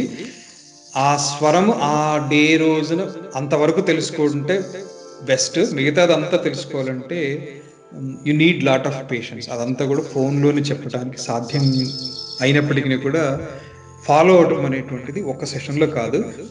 To put it very simple in a practicable way, ఇందాక నేను చెప్పినట్టుగా alternate days, starting from Sunday తీసుకుంటే Sunday right nasal, Monday left nasal, Tuesday right, Wednesday left, Thursday శుక్లపక్షం అయితేనా లెఫ్ట్, అదే బహుళపక్షం అయితేనా right nasal. Friday left nasal. Saturday day అంతా రైట్, ఈవినింగ్ కల్లా రాత్రి కల్లా లెఫ్ట్ కి షిఫ్ట్ అవ్వాలి. ఇంత ప్రాక్టీస్ చేయడం, గుర్తుపెట్టుకోవడం ఈజీ కాబట్టి ఇదే చెప్తున్నా. ఆ రోజున ఆ పర్టికులర్ తిథి లేకుండా ఏదైనా స్వరం తప్పితే ఏం నష్టం అదంతా కూడా there is more science and more explanation beyond this, but for you to remember in a very easy way and practice, this is what you have to do. 7 days alternate days లో ఏ స్వరం ఉండాలో గుర్తు పెట్టుకోవడం మీకు easy. Sunday, Tuesday, Thursday బహుళపక్షము, Saturday ఇది right nasal, సూర్యనాడి లేదా పింగళ లేదా రైట్ నాసిల్. సింపుల్ గా గుర్తు పెట్టుకోవడం కోసం చెప్తే రైట్ నాసిల్ పెట్టుకోండి. మండే, వెన్స్డే, థర్స్డే శుక్లపక్షం, మళ్ళీ ఫ్రైడే లెఫ్ట్ నాసిల్ లేదా చంద్రనాడి, ఇడానాడి. ఇది ఉండాలి between 4 and 6 AM in the morning. ఈ చంద్ర సూర్య నాడుల యొక్క స్వరలక్షణాలు తెలుసుకొని అభ్యసిస్తూ ప్రతిదినం సక్రమంగా ఉంచుకుంటే, ప్రాక్టీస్ చేయగా వీళ్ళకి త్రికాల జ్ఞానం వచ్చేస్తుంది. చంద్రనాడి శుభ సమయాల్లో ఉండాలి. ఇంటి నుంచి శుభకార్యాలకు పోయేటప్పుడు చంద్రనాడి తప్పక ఉండాలి. అలాగే సూర్యనాడి విద్యా పరీక్షల యందు, వాదమునందు, భయానక కార్యముల యందును, యుద్ధమునందును, బలంతో కూడిన పనుల యందును ఉండవాలి. ఇలాగే సుషుమ్నా నాడి సత్సంగంలో భక్తి భావంలో ఉండడం అవసరం. ఇది స్వరజ్ఞానము అన్నాము. ఏది ఎప్పుడు ఉండాలి ఇదంతా కూడా. మరి అలా లేకపోతే మార్చడం ఎలా? మార్నింగ్ 4కి లేవాలి, లేస్తేనే ఇదంతా కూడా మీకు బెనిఫిషియల్ ఉంటుంది. నా వల్ల కాదండి నేను లేవను అని అంటే మీ ఇష్టం. మార్నింగ్ 4కి లేవగానే మీరు అబ్జర్వ్ చేస్తే మీకు, ఉదాహరణకి టుడే ఈజ్ మండే మీరు 4కి లేవగానే లెఫ్ట్ నాసిల్లో వాయు ప్రసరణ ఉండాలి. అది లేదు, రైట్ నాసిల్లో నుంచి ఫ్రీ ఫ్లో ఆఫ్ ఎయిర్ ఉంది, లెఫ్ట్ నాసిల్లో బ్లాక్ అయింది అనుకోండి. ఆ బ్లాక్ అయినటువంటి సైడ్ పైకి వచ్చేలాగా సైడ్కి తిరిగి పడుకోండి. పడుకోగానే మళ్ళీ నిద్ర వచ్చేస్తుంది. కంట్రోల్ చేసుకోకపోతే నాడి మారిందా లేదో కూడా మీకు తెలియదు. ఆ తర్వాత లేచేసేయాలి, నిద్ర పోకూడదు. ఇంకా కంట్రోల్ అయిన తర్వాత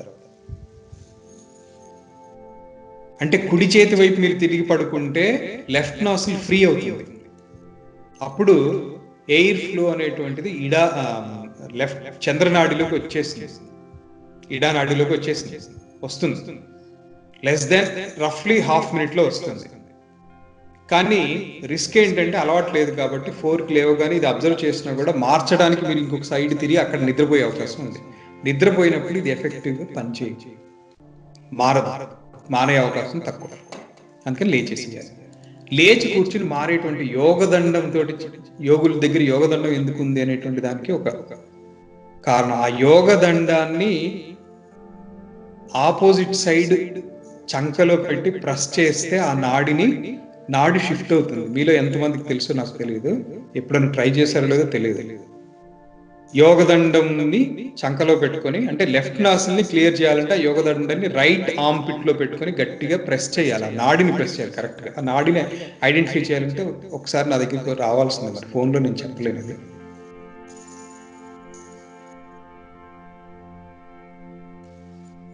ఆ టెక్నిక్ తెలిస్తే యోగదండంతో లేనప్పుడు యోగదండం బదులు చేతితో కూడా చేయొచ్చు. ఆ నాడిని అబ్జర్వ్ చేసుకోవడం అనేది ఈ లోపల ట్రై చేస్తా అంటే ట్రై చేసుకోండి. ఇప్పటికి ఇది నాడికి సంబంధించినటువంటి నాడిని లేదా స్వరాన్ని, దీన్నే స్వరం అంటారు, ఈ స్వరాన్ని మార్చేటువంటి విధానం అన్నమాట. అలాగే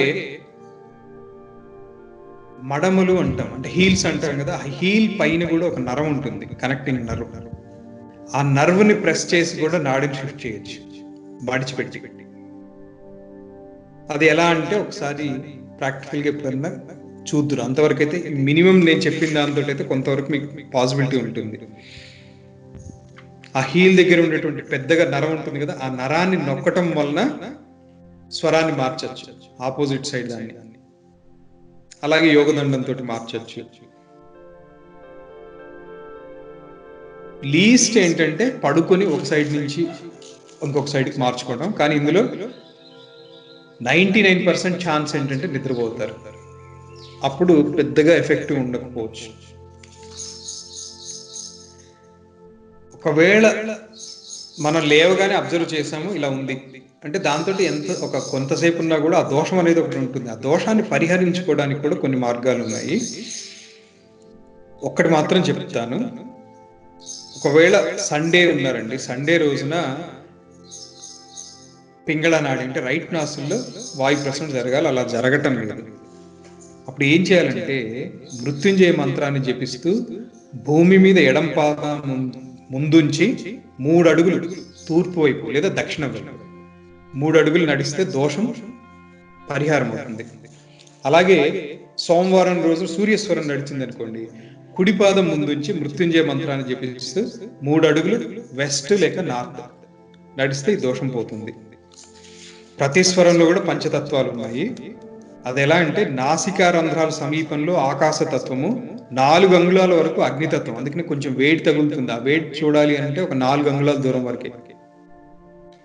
8 అంగుళాల వరకు వాయుతత్వం అంటే ఆ టచ్ తెలుస్తుంది. 12 అంగుళాల వరకు జలతత్వం, 16 అంగుళాల వరకు పృథ్వీతత్వం. 16 అంగుళాల వరకు మీరు ఎక్సేల్ చేస్తున్నారా లేదా ఎప్పుడైనా గమనించుకోండి. అంటే 16 ఇంచెస్ మనం ముక్కు నుంచి దూరం పెట్టుకుంటే ఆ గాలి అక్కడికి స్పర్శ తగిలితే 16 అంగుళాలు వస్తున్నట్టుంది. దిస్ ఈజ్ హెల్దీ వే.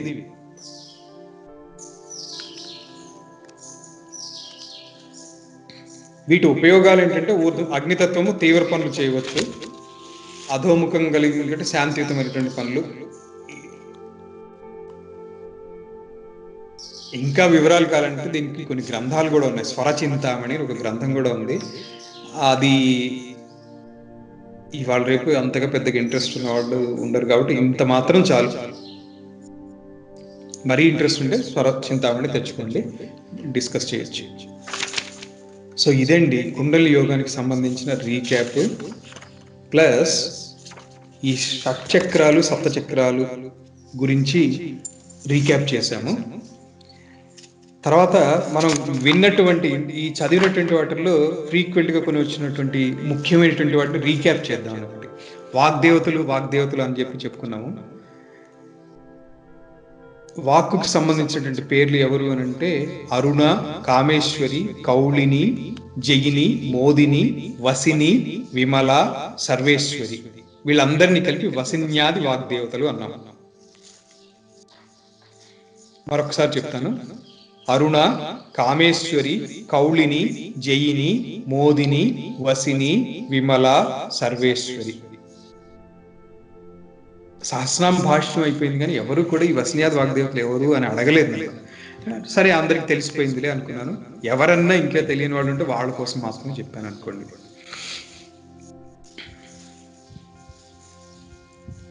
వీళ్ళ తల్లిదండ్రులు అమ్మవారి పేర్లనే వీళ్ళకి పెట్టారు. వీళ్ళ అనుగ్రహం ఉంటే మంచి వాక్కు, స్ఫుటమైన ఉచ్చారణ, మంచి శాస్త్రజ్ఞానము, ఆత్మజ్ఞానము ప్రసాదించబడతాయి. ఆ దేవతల యొక్క అనుగ్రహంతో చక్కగా మనం 1000 నామాలు చదువుకోగలిగాం, వినగలిగాం, అర్థం చేసుకోగలిగాం కొంతవరకైనా. అలాగే నిత్యాదేవతలు ఒకసారి ఆల్రెడీ చెప్పాను. అయినప్పటికీ మరొక్కసారి పాడ్యమి నుంచి పౌర్ణమి వరకు 15 మంది నిత్యాదేవతలు చెప్తాను. ఆ పౌర్ణమి రోజు వచ్చేటువంటి దేవత, అమావాస్య రోజు వచ్చేటువంటి దేవత మార్పు తప్పించి మిగతా వాళ్ళందరూ అంటే పాడ్యమి నుంచి చతుర్దశి వరకు వచ్చేటువంటి దేవతలే రెండో పక్షంలో అంటే బహుళ పక్షంలో రివర్స్ ఆర్డర్లో వస్తారు వీళ్ళు. ఈ 15 మంది శుక్లపక్షంలో వచ్చేటువంటి దేవతల తిథి ప్రకారం వరుసగా కామేశ్వరి, భగమాలిని, నిత్యక్లిన్న, భేరుండ, వన్హివాసిని, మహావజ్రేశ్వరి, శివదూతి, త్వరిత, కులసుందరి, నిత్య, నీలపతాక, విజయ, సర్వమంగళ, జ్వాలామాలిని, చిత్ర లేదా విచిత్ర అంటారు. మూలభూతమైనటువంటి కళని మహానిత్య అంటారు. ఈ మహానిత్య ఎవరో కాదు, లలితాదేవి, శ్రీకళ, నైసర్గిక కళ, సంవిత్ కళ, చిత్కళ, ఆద్య కళ ఇలాంటి పేర్లతో కూడా పిలువబడతారు. ఇంతవరకు ఒకసారి రీక్యాప్ అయిపోయింది. రేపు ఇదే సమయంలో శ్రీచక్ర వివరణ కొంత మనము రీక్యాప్ చేసుకోవచ్చు. ఆ శ్రీచక్రంలో ఉండేటువంటి నవావరణలు ఏంటి, ఒక్కొక్క ఆవరణానికి దేవతలు ఎవరు, ఇవంతా కూడా రేపు మనం చెప్పుకుందాం. ఆ శ్రీచక్ర వివరణకి వెళ్ళే రేపు చెప్పుకునే ముందు ఇంకా కొన్ని విషయాలు ఏంటంటే, మంత్రిణులు ఉన్నారు కదండి, అమ్మవారి యొక్క మంత్రిణుల పేర్లు చెప్తాను. సంగీతయోని, శ్యామ, శ్యామల, మంత్రనాయిక, మంత్రిణి, సచివేశాని, ప్రధానేశ కుశప్రియ, వీణావతి, వైణికి, ముద్రిణి, ప్రియకప్రియ, నీపప్రియ, కదంబవేశ్య, కదంబ వనవాసిని, సదామల. వీళ్ళందరిలో కూడా ముఖ్యమైనటువంటి మంత్రిని ఎవరంటే శ్యామల. ఈవిడనే రాజశ్యామలాంబ అన్నారు. అమ్మవారికి సేనానులు ఉన్నారు. ముఖ్యమైనటువంటి వాళ్ళు వారాహిదేవి. వీళ్ళలో ఆ సేనా నాయకులు లేదా దండనాథులు, దండనాథ అని పిలువబడేటువంటి వాళ్ళు ఎవరంటే పంచమి, దండనాథ, సంకేత, సమయేశ్వరి, సమయ సంకేత, వారాహి, పౌత్రిణి, శివ, వార్తాళి, మహాసేనాని, ఆజ్ఞాచక్రేశ్వరి, అలిందిని. వీళ్ళంతా అమ్మవారి మంత్రినిలు మరియు సేనానీలు. మరి భండాసురుడి సేనానీలు ఎవరండి? సేనానులు ఎవరు? 15 మంది ఉన్నారు వాడికి సేనానులు. దమనుడు, దీర్ఘజిహ్వ, హబక, హలుమాలు, కక్లప, కల్లివాహన, ధుకలస, పుత్రకేతు, చంద్రబాహు, కుక్కుర, జంబుకాక్ష, కుంభగ, తీక్ష్ణశృంగ, త్రికంటక, చంద్రగుప్త. ఈ 15 మంది భండాసురుడి యొక్క సేనా నాయకులు. అమ్మవారికి భండాసురుడికి జరిగిన యుద్ధంలో ఇదేదో మామూలు యుద్ధం కాదు. భండాసురుడు కూడా తపస్సు చేసేటువంటి వాడు. గణపతి సృష్టి చేసిన తర్వాత అతనికి శతరుద్రియం బోధించాడు. ఆ శతరుద్రియం యొక్క ఫలితంతో ఆయన శివుణ్ణి మెప్పించి శివుడితోటి వరం పొందినటువంటి వాడు భండాసురుడు. సామాన్యుడు కాదు. శివుడి యొక్క వరబలంతో, ఆ వర అనుగ్రహంతో అతనికి అంత బలం వచ్చింది. సాక్షాత్తు త్రిమూర్తులు కూడా ఏమీ చేయలేనంత బలం అన్నమాట అతనికి. ఆ వర విశేషంతో వచ్చినటువంటిది. శతరుద్రియం చేశాడు అని అంటే అతనికి ఎంత పాండిత్యం ఉంటుంది అనేటువంటిది ఊహించుకోవచ్చు. మనం ఊహించలేము నిజం చెప్పాలంటే. అతనికి అస్త్ర శస్త్ర జ్ఞానం ఉంది. అంటే మంత్ర ప్రయోగంతో చేసేటువంటిది అస్త్రము అన్నారు. చేతిలో ధరించి ఉపయోగించేటువంటి దాన్ని శస్త్రము అన్నారు. ఈ అస్త్ర ప్రయోగం కూడా తెలుసు అతనికి. మరి అతను అస్త్రం ప్రయోగించినప్పుడు దానికి విరుగుడు ఇంకొక అస్త్రాన్నే ప్రయోగించారు. రామరావణ యుద్ధంలో కూడా బ్రహ్మాస్త్రం, అలాగే మహాభారతంలో కూడా అర్జునుడు అశ్వత్థామ నారాయణాస్త్రం, అర్జునుడి దగ్గర పాశుపతాస్త్రం ఉంది, అలాగే ఇద్దరి దగ్గర కూడా బ్రహ్మాస్త్రం ఉంది. అర్జునుడికి ఉపసంహరించడం తెలుసు, అశ్వత్థామకి రాదు. ఇలాంటివి ఉన్నాయి. భండాసురుడి దగ్గర కూడా ఇలాంటి అస్త్రాలు కొన్ని ఉన్నాయి. వాటికి అమ్మవారు విరుగుడుగా ఎటువంటి అస్త్రాన్ని ప్రయోగించారు? అంధతామిస్త్రాస్త్రము భండాసురుడు చెప్తున్నాను. దానికి అమ్మవారు మహాతరణ్యస్త్రము అనేటువంటిది ప్రయోగించారు. పాషండాస్త్రం విరుగుడు గాయత్రి అస్త్రం, గాయత్రి అస్త్రం. అంధాస్త్రం దానికి విరుగుడు చాక్షుష్మత్యస్త్రం. శక్తినాశాస్త్రం విరుగుడు విశ్వావస్వస్త్రం. అంతకాస్త్రం విరుగుడు మృత్యుంజయాస్త్రం. వీడి యొక్క అస్త్రాల పేర్లు కూడా చూడండి, అది దేన్ని నాశనం చేస్తుందో చెప్తున్నాయి అస్త్రాలు. అమ్మవారి దగ్గర ఉన్నటువంటివి వాటికి విరుగుడు మరియు ఉపయోగాన్ని కలిగించేటువంటి అస్త్రాలు. శత్రువుకి కాదు, ఆశ్రయించినటువంటి వాళ్ళకి ఉపయోగం కలిగిస్తాయి. గాయత్రి అస్త్రం చూడండి, అలాగే మృత్యుంజయాస్త్రం చూడండి. తర్వాత సర్వస్మృతి నాశాస్త్రం, సర్వస్మృతి నాశ అస్త్రం అంటే వీడి యొక్క మెమరీ మీద ఎఫెక్ట్ చేసేటువంటి అస్త్రం ఇది. అపోనెంట్ మెమరీని నాశనం చేసే అస్త్రం. అమ్మవారు ప్రయోగించింది దానికి విరుగుడు ధారణాస్త్రం. భయాస్త్రం దానికి విరుగుగా అభయంకర ఇంద్రాస్త్రం. తర్వాత మహారోగాస్త్రం అమ్మవారిది నామత్రయాస్త్రం. భండాసురుడు ఆయుర్నాశాస్త్రము, అమ్మవారు సంకర్షణాస్త్రము. తర్వాత సర్వ అసురాస్త్రం, సర్వాసురాస్త్రము, అమ్మవారు దుర్గాస్త్రం. మూకాస్త్రం భండాసురుడు అయితే అమ్మవారిది వాగ్వాదిన్యస్త్రం. వేద తస్కరాస్త్రం, దానికి విరుగుడుగా మత్స్యాస్త్రం. అర్ణవాస్త్రం, విరుగుడుగా కూర్మాస్త్రం. హిరణ్యాక్షాస్త్రము, ప్రతిగా వరాహాస్త్రము. హిరణ్య కశ్యపాస్త్రము, ప్రతిగా నృసింహాస్త్రము. బలంద్రాస్త్రము, ప్రతిగా అమ్మవారు వామనాస్త్రము. హైహయాస్త్రము,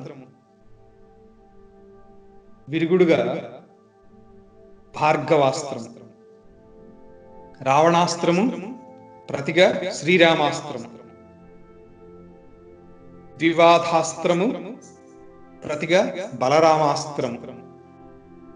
రాజసురాస్త్రము, ప్రతిగా కృష్ణాస్త్రము. కల్యస్త్రము, ప్రతిగా కల్కియస్త్రము. మహాయోహాస్త్రము, ప్రతిగా శాకంభరాస్త్రం. ఇంతేకాకుండా అమ్మవారు నారాయణాస్త్రంతో భండాసురుడి సైన్యం మొత్తాన్ని, పాశుపతాస్త్రంతో భండాసురుడి సైన్యాధిపతుల్ని, మహాకామేశ్వరాస్త్రంతో భండాసురుడి రాజధాని అయినటువంటి శూన్యక నగరాన్ని, ఆ నగరంతో సహా భండాసురుడిని కూడా సంహరించేశారు. ఈ అస్త్రాలకి అంటే అమ్మవారు ప్రయోగించినటువంటి నారాయణాస్త్రము, పాశుపతాస్త్రాస్త్రము, మహాకామేశ్వరాస్త్రం, వీటిని సంహారకాస్త్రాలు అంటారు. అలాగే ఇంకొకటి శ్రీమన్నగరము, శ్రీమన్నగర నాయిక అని చెప్పుకున్నాం కదండి. మనం ఈ శ్రీనగరం గురించి మనం ఎక్కువగా చెప్పుకోలేదు. ఆ శ్రీనగరం గురించి కొద్దిగా చెప్పుకుందాం. ఇప్పుడు అమ్మవారి నగరానికి పేరేంటి? శ్రీమన్నగరము. ఆ నామాల్లో శ్రీమన్నగర నాయిక అని చెప్పుకున్నాం కదా. అక్కడ కొన్ని వివరాలు మనం చెప్పుకోలేదు, వాటిని ఇక్కడ చెప్దామని. దీనికి మణిద్వీప వర్ణనకి చాలా రిలేషన్ ఉంది. మణిద్వీప వర్ణనలో 25 ప్రాకారాలు అని చెప్పాను. అమ్మవారి యొక్క మణిద్వీపానికి, శ్రీనగరానికి 25 ప్రాకారాలు ఉంటాయి. ఇదే మణిద్వీపంలో కూడా వచ్చింది. 11వ ఆవరణ వజ్ర ప్రాకారం అని కూడా చెప్పాను. I presume everybody knows this. అందుకనే ఎవరు నన్ను అడగలేదు ఏమిటండి ఆ 25 ప్రాకారాలని. ఆయన కూడా ఏదో నా సంతోషం కోసం ఇంకొకసారి చెప్తాను. ఆ 25 ప్రాకారాలు ఉంటాయి అమ్మవారి శ్రీనగరానికి. ఇది సర్వలోకాలకి ఆధారమైనటువంటిది, సర్వ దేవతలకు నివాసమైనటువంటిది గాను ఉండేటువంటి మేరు పర్వతం మధ్యలో ఉండేటువంటి శిఖరం మీద ఈ శ్రీనగరం అనేటువంటిది, శ్రీమన్నగరం అనేటువంటిది ఉంటుంది. దీనిని దేవశిల్పి నిర్మించారు. 25 ప్రాకారాలు. ఇవి వరుసగా ఏంటంటే బయట నుంచి లోపలికి చెప్తున్నాను. ఇనుము, కంచు, రాగి, సీసము, ఇత్తడి, పంచలోహములు, వెండి, బంగారము, పుష్యరాగము, పద్మరాగము, గోమేధికము, వజ్రము, వైఢూర్యము, ఇంద్రనీలము, ముత్యం, మరకతం, విద్రుమం, మాణిక్యం, సహస్ర స్తంభ మంటపం, మనస్సాల, బుద్ధిశాల, అహంకారశాల, సూర్యబింబశాల, చంద్రబింబశాల, శృంగారశాల. ఈ 25 ప్రాకారాలకి పేర్లు. ఒక ప్రాకారానికి ఇంకొక ప్రాకారానికి మధ్య ఉండేదాన్ని ఆవరణము అన్నారు. 25 ప్రాకారాలు ఉన్నాయంటే ఆవరణలు 24 ఆవరణలు. ఈ 24 ఆవరణలలో వరుసగా ఎవరెవరు ఉంటారో ఇది మణిద్వీప వర్ణనలో కూడా వచ్చింది. మీలో మణిద్వీప వర్ణన చాలా మంది విని ఉంటారు. మొదటి ప్రాకారంలో అంటే 1వ ప్రాకారానికి 2వ ప్రాకారానికి మధ్యలో కాళీ సమేతుడైనటువంటి మహాకాలుడు. 2లో మధుశ్రీ, మాధవశ్రీలతో వసంత ఋతురాజు. 3లో శుక్రశ్రీ, శుచిశ్రీలతో గ్రీష్మ ఋతురాజు. 4లో సభశ్రీ వంటి ద్వాదశ శక్తులతో వర్ష ఋతురాజు. 5లో ఇషశ్రీ, ఊర్జశ్రీలతో శరదృతురాజు. 6లో సహశ్రీ, సహ్యశ్రీలతో హేమంత ఋతురాజు. 7లో తపశ్రీ, తపస్యశ్రీలతో శిశిర ఋతురాజు. 8లో సిద్ధులు, 9లో చారణులు, 10లో భైరవులు, 11లో గంధర్వ, కిన్నెర, కింపురుషులు, 12లో అనంతుడు, వాసుకి మొదలైనటువంటి పన్నగములు, 13లో మనువు, మాంధాత, భగీరథాదులు ఇటువంటి మానవోభములు. 14న అష్టదిక్పాలకులు. 15లో సమస్త సైన్య సమేతంగా వారాహిదేవి. 16లో మరీచాది ప్రజాపతులతో బ్రహ్మ 17లో విష్ణువు, 18 శివుడు, 19 తారలు, 20 అమృతేశ్వరి, 21 కురుకులాంబ, 22 చక్షుష్మతి ఛాయాదేవి, వీళ్ళిద్దరితో మార్తాండ భైరవుడు. 23లో నక్షత్ర పరివృతుడైనటువంటి చంద్రుడు. 24లో శృంగార శక్తితో మన్మధుడు.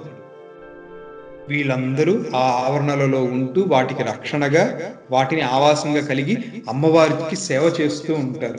ఈ ఆవరణలన్నిటికీ మధ్యగా ఉండేటువంటి కేంద్రంలో చింతామణి గృహం అనేటువంటిది ఉంది. ఈ గృహానికి ఆగ్నేయ దిశలో పరమేశ్వరి ఆవిర్భవించినటువంటి చిదగ్నికుండం ఉంటుంది. నైరుతి దిశలో శ్రీచక్ర రథం, అమ్మవారి యొక్క చక్రరాజరథారూఢ అంటాం కదా, అలా శ్రీచక్ర రథం. వాయువ్యంలో గే చక్ర రథారూఢైనటువంటి శ్యామలాదేవి, ఈశాన్య దిశలో కిరిచక్ర రథారూఢైనటువంటి వారాహిదేవి ఉంటారు. ఈ వారాహిదేవే మనకి సమస్త సైన్య సమేతంగా 15వ ఆవరణలో కూడా ఉన్నారు. ఆవిడ 15వ ఆవరణలో ఆవిడ పరివారం అంతా ఉండి, ఆవిడ వాసస్థానం ఉండి అమ్మవారి కొలువులో వచ్చినప్పుడు ఈశాన్య దిశలో కిరిచక్ర రథారూఢి ఉంటారు. ఈ చింతామణి గృహానికి 4 దిక్కుల వద్ద 4 ద్వారాలు.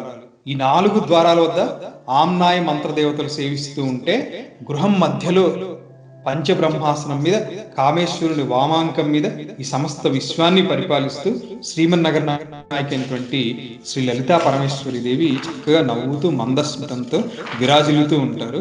ఈ లలితా సహస్రనామానికి కొన్ని విశేషమైనటువంటి ఫలితాలు ఉన్నాయి. ఎటువంటి ఫలితం కావాలంటే ఎప్పుడు అర్చించాలి, దాన్ని ఎలా చేయాలి అనేటువంటి, అంటే కామ్య కర్మల్ని తీర్చడానికి సంబంధించినటువంటి కొన్ని ఉన్నాయి. వాటికి ఎక్కువగా నేను చెప్పదలుచుకోలేదు. ఎవరన్నా మరీ ఆసక్తి ఉంటే 2 మార్గాలు. ఒకటి ఏంటంటే ఈ లలితా తత్వ విచారణ తీసుకొని మీరు మీ అంతటి మీరు పరిశీలించుకోవచ్చు.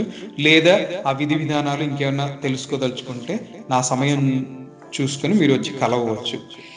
శ్రీచక్ర అర్చన యొక్క మహిమ అనంతమైనటువంటిది, అసామాన్యమైనటువంటిది, అనన్యమైనటువంటిది. చక్రోపదేవతలైనటువంటి దండిని, యోగిని, మాతృకాదులను చక్రస్థముగా ప్రత్యేకించి పూజించడం వలన అష్టసిద్ధులు, షట్కర్మలు, ఇంద్రజాలాధికములు ఎన్నో కూడా సిద్ధిస్తాయి. ఒక సాధువుగా మాకు వాటి ఎందు ఆసక్తి లేదు, వాటి గురించి మేము ఇప్పుడు ప్రయత్నము చేయలేదు. ప్రస్తుతానికి ఇంత మాత్రం చెప్దామని చెప్పి ఈరోజు సెషన్ను ఎక్స్టెండ్ చేయటం అయ్యింది. రేపటి సెషన్లో ఈ శ్రీచక్రము అని చెప్పి ఇంత చెప్పుకున్నాం కదా, ఆ శ్రీచక్రం గురించి చెప్తాను. దాంతో మనము ఓం తత్సత్ అని చెప్పి అనుకోవచ్చు.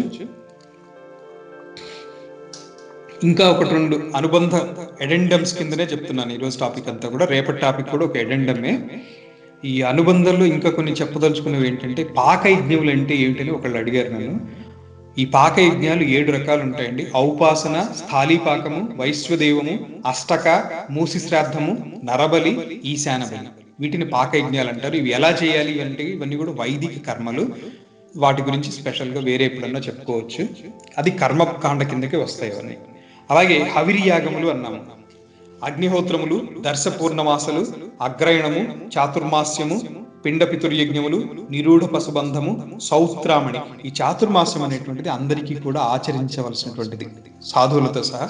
అందుకనే మేము ఈ చాతుర్మాస్యం అనేటువంటిది స్వామీజీ కూడా గృహస్థుగా ఉన్నప్పుడు చేస్తూనే ఉండేవారు. సాధువుగా అయిన తర్వాత తురియాశ్రమంలో కూడా ఈ చాతుర్మాస్య యజ్ఞాలు నిర్వహిస్తూనే ఉండేవారు. అవి ఇక్కడ శ్రీమాత తపోయజ్ఞ స్థలిలో కూడా 4 నెలలు ప్రతిరోజు యజ్ఞం జరుగుతూ ఉంటుంది. అలాగే సోమ సంస్థలు లేదా సోమయాగములు ఏంటంటే అగ్నిష్టోమము, అత్యగ్నిష్టోమము, ఉక్త్వి, అతిరాత్రము, అప్తోర్యామము, వాజపేయము, పుండరీకము. అలాగే యజ్ఞపురుష స్వరూపం అది కూడా ఉంటుంది. విరాట్ రూప వర్ణన ఉంటుంది. 84 లక్షల జీవరాశులు ఆల్రెడీ చెప్పేశాను.